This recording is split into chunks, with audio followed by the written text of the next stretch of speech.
నిలువెత్తు నిజాయితీకి నిదర్శనం. తన జీవితాన్నే ఈ భారతదేశ సౌభాగ్యానికి అంకితం చేసిన మహాపురుషుడు శ్రీ అటల్ బిహారీ వాజ్పేయి గారు. ఆయన డిసెంబర్ 25వ తేదీ 1925 జన్మించి ఆగస్టు 16న 2018 సంవత్సరంలో తుది శ్వాస విడవడం జరిగింది. ఆయన పాలనలో అప్పటి ముఖ్యమంత్రి చంద్రబాబు నాయుడు గారు చొరవ వల్ల ముఖ్యంగా మన రాష్ట్రానికి ఎంతో ఆర్థిక సహాయం అందించిన గొప్ప వ్యక్తి వాజ్పేయి గారు. ఇప్పుడు ఈ నెల 11వ తేదీ అంటే ఈ రోజు నుంచి అటల్ మోడీ సుపరిపాలన యాత్ర పేరుతో ఒక బస్సు యాత్రని భారతీయ జనతా పార్టీ, తెలుగుదేశం పార్టీ, జనసేన పార్టీ కూటమిలోని 3 పార్టీలు సంయుక్తంగా ఈ బస్సు యాత్రను నిర్వహిస్తూ 14వ తేదీ అన్నమయ్య సర్కిల్లో అటల్ బిహారీ వాజ్పేయి గారి విగ్రహాన్ని ఆవిష్కరించే శుభ సందర్భం. ఈ సందర్భంగా జనసేన పార్టీ కుటుంబ సభ్యులందరికీ కూడా మేము పిలుపునిచ్చేది ఏమంటే, ప్రతి ఒక్క జన సైనికుడు, వీర మహిళ, పవన్ కళ్యాణ్ గారి అభిమానులు, రామ్ చరణ్ గారి అభిమానులు, చిరంజీవి గారి అభిమానులు పెద్ద ఎత్తున ఈ పండుగలో పాల్గొని ఇదే మనము వాజ్పేయి గారికి ఇచ్చే ఘనమైన నివాళి. ముఖ్యంగా వాజ్పేయి గారు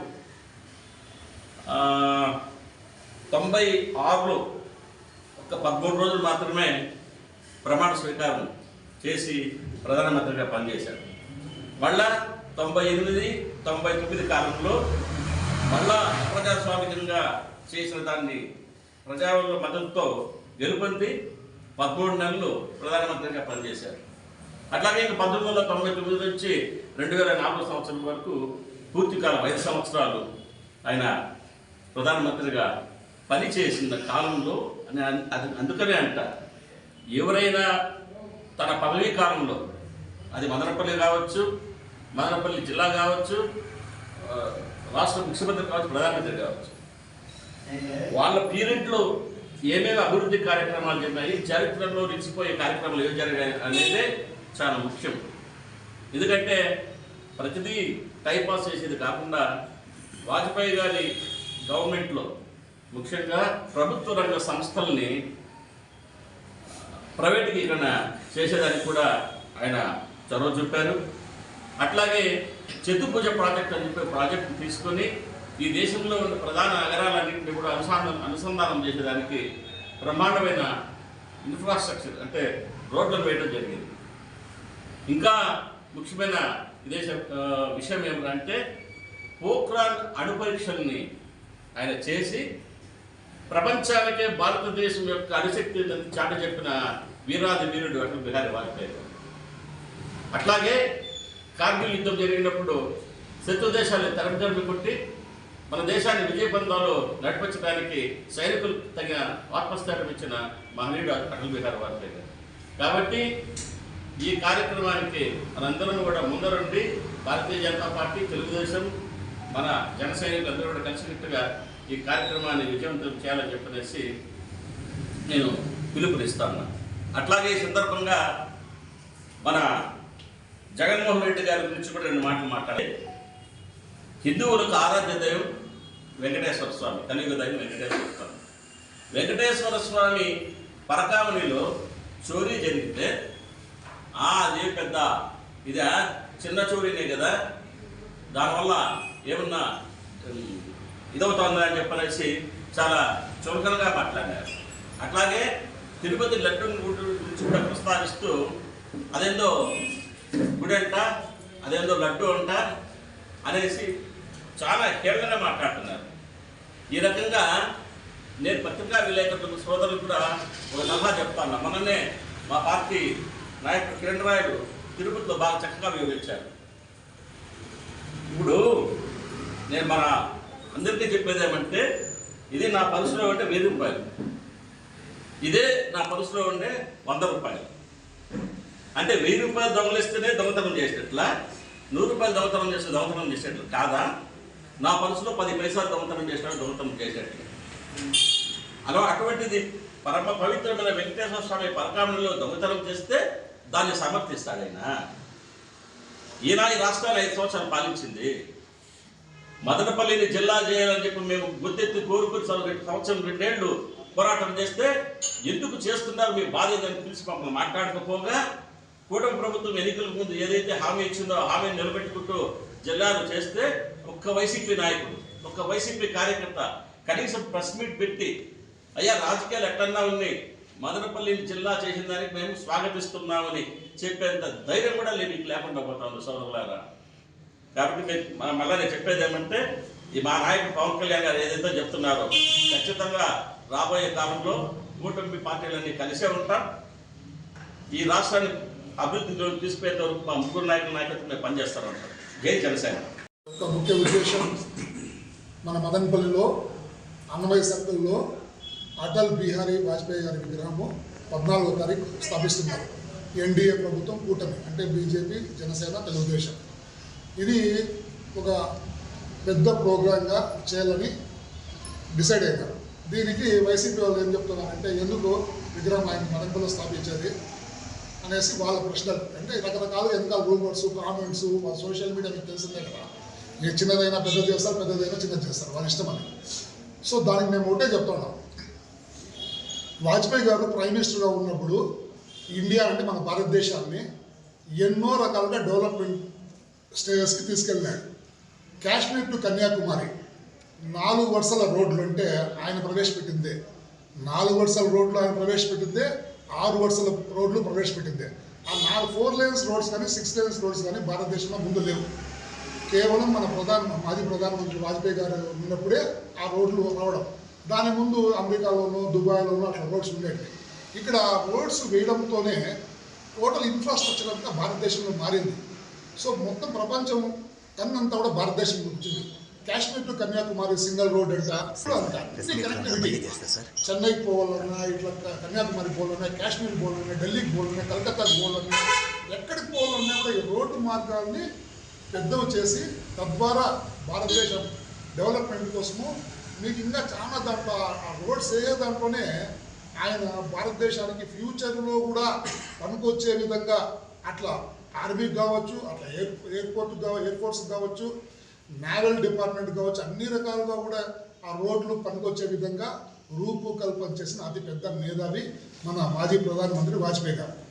అట్ ద సేమ్ టైము ఆయన పేరుతో మెడికల్ కళాశాలలు ఉన్నాయి, యూనివర్సిటీలు ఉన్నాయి. ఢిల్లీలో all India sciences institute of technology ఆయన స్థాపించిందే. చెప్పుకుంటా పోతే ఈ రోజంతా సరిపోదు. అంత పెద్ద ఎత్తున ఆయన డెవలప్మెంట్ కార్యక్రమాలు చేసినాడు కాబట్టి ఆయన్ని గుర్తించుకుంటే మంచి చేస్తే మంచి చేసినారు కాబట్టి ఆయన స్మరించుకుంటూ ఉంటాం జీవితం అంతా. మీ మాదిరిగా మేమేమన్నా మీరు మా అన్న చెప్పినాడు ఎంతసేపు తిరుమలలో చిన్న చోరీ అంటే మీకు ఉండి ఎత్తుకెళ్ళిపోవాలి. తిరుమలలో ఉండే ఉండేలన్నీ ఎత్తుకోపోతే పెద్ద చోరీ, హౌండీలు అదులు ఎత్తుకుంటే మటుకు చిన్న చోరీ. అన్న డబ్బులు చూపించి చెప్పినాడు. మీకేంలే మీకు ఇంకా మీ జగన్మోహన్ రెడ్డికి ఏమంటే తిరుమలకు పోయేసి పెద్ద ట్రాక్టర్ టెంపో ఎత్తుకొని పోయి గుండీలన్నీ ఎత్తుకెళ్ళిపోతే పెద్ద చోరీ. ఇట్లా చెప్తారు పెద్ద చోరీ, చిన్న చోరీ. ఇట్లా అబ్రివేషన్స్ చెప్పుకుంటా ఏదైనా సింపుల్గా తీసుకుంటా. లడ్డు గురించి చెప్పుకుంటే నెయ్యిని కల్తీ చేసి లడ్డు విలువ లేకుండా చేసింది. అంటే ఒక సనాతన ధర్మానికి తూట్లు పొడిచిన మొట్టమొదటి వ్యక్తి జగన్మోహన్ రెడ్డి గారు. ఎన్ని మదనపల్లికి అంత అన్యాయం చేసినాడు. అట్లా ఆయనకి ఎన్నో రకాలుగా అంటే మీ విగ్రహాలు పెట్టాలా, మీరు అన్యాయం చేస్తే మీరు తప్పులు చేస్తూ ఉంటే మీ విగ్రహాలు పెట్టుకుని మీరు చూసుకోండాలా. కాబట్టి ఇది ఎన్డీఏ కూటమి కాబట్టి చేసిన పని మంచి పని మనం స్మరించుకునే దానికోసము, మన తరతరాల భవిష్యత్తు కూడా స్మరించుకునే దానికోసము ఎవరు ఈ వాజ్పేయి సారు అని మా బిడ్డల భవిష్యత్తు తెలియదు కాబట్టి ఖచ్చితంగా అన్నమయ్య సర్కిల్లో ఈ నెల 14వ తారీఖు ఎన్డీఏ తరఫున విగ్రహం స్థాపించి అతి పెద్ద ఎత్తున చేస్తున్నాం. జై జనసేన, జై తెలుగుదేశం.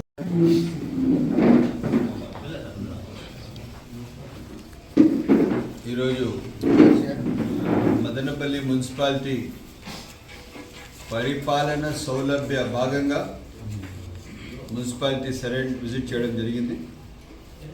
కమిషనర్ గారు కలెక్టర్ గారి దగ్గర మీటింగ్ వెళ్ళడం జరిగింది. సేమ్ టైంలో చాలామంది స్టాఫ్ లేరు. వీళ్ళంతా ఏదో అవుట్డోర్ మీటింగ్కి వెళ్ళినాం అది ఇది అన్నారు.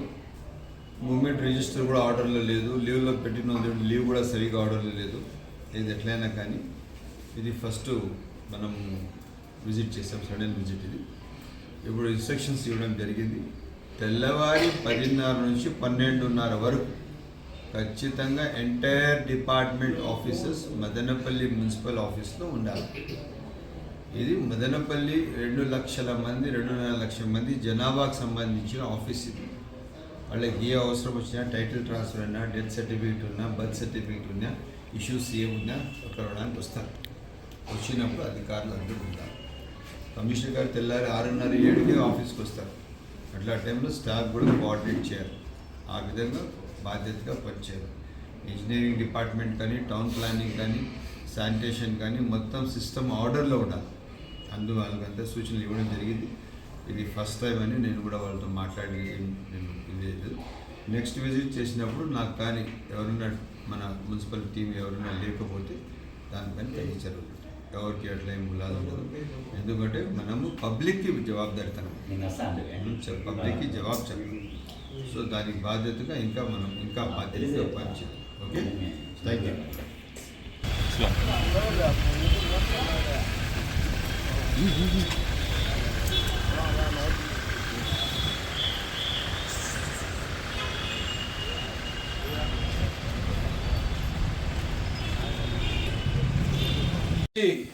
బొమ్మిశెట్టి వంశీకి ఆరోగ్య రీత్యా ఖర్చు పెట్టిన డబ్బులు చాలా పెద్ద అమౌంట్ పెట్టారు ఈ అబ్బాయికి వీళ్ళ తల్లిదండ్రులు. దానికి గాను ఈరోజు 6,50,727 రూపాయలు 6,50,727 రూపాయల చెక్కు తీసుకుని వచ్చి వాళ్ళ ఇంట్లో వాళ్ళ తల్లిదండ్రుల సమక్షంలో అబ్బాయికి ఇస్తున్నాము. ఈరోజు పూర్తిగా 18 లక్షల రూపాయలు 12 చెక్కులు ఇవ్వడం జరిగింది. పూర్తి స్థాయిగా సీఎంఆర్ఎఫ్లో ఎవరెవరు నా దగ్గర తెచ్చిచ్చారో అందరికి తీసుకుని వచ్చి శాంక్షన్ తీసుకుని వచ్చి వాళ్ళ ఇళ్ళ దగ్గరికి పోయి వాళ్ళ ఇంటికే వాళ్ళ దగ్గరికి ఇవ్వడం జరిగింది.